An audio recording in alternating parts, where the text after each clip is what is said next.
Tube family.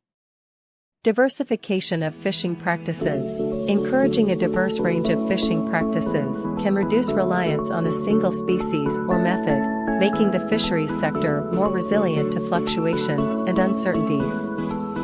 Sustainable management and conservation. Implementing effective fisheries management strategies, such as setting catch limits, promoting responsible fishing practices, and establishing protected areas, can help maintain fish stocks and ecosystem health. Enhanced monitoring and data collection. Investing in improved data collection systems and monitoring technologies enables better understanding of fish populations, migration patterns, and environmental changes. This information can inform adaptive management decisions and early warning systems. Climate change adaptation. Developing climate change adaptation strategies specific to fisheries, such as modifying fishing seasons or gear, promoting aquaculture, and building coastal resilience measures, can help mitigate the impacts of climate change on fish stocks and fishing communities.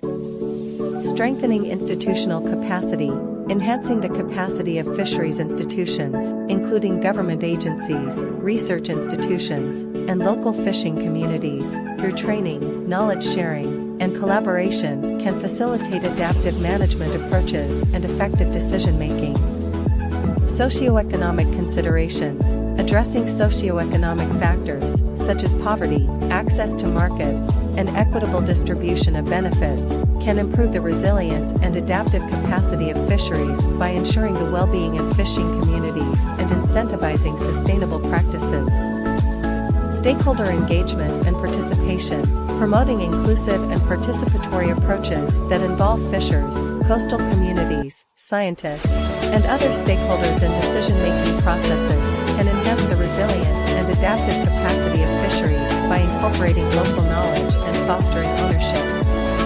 It is important to note that these factors should be tailored to the specific context of Pakistan's fisheries and consider the unique. Please like and subscribe my channel.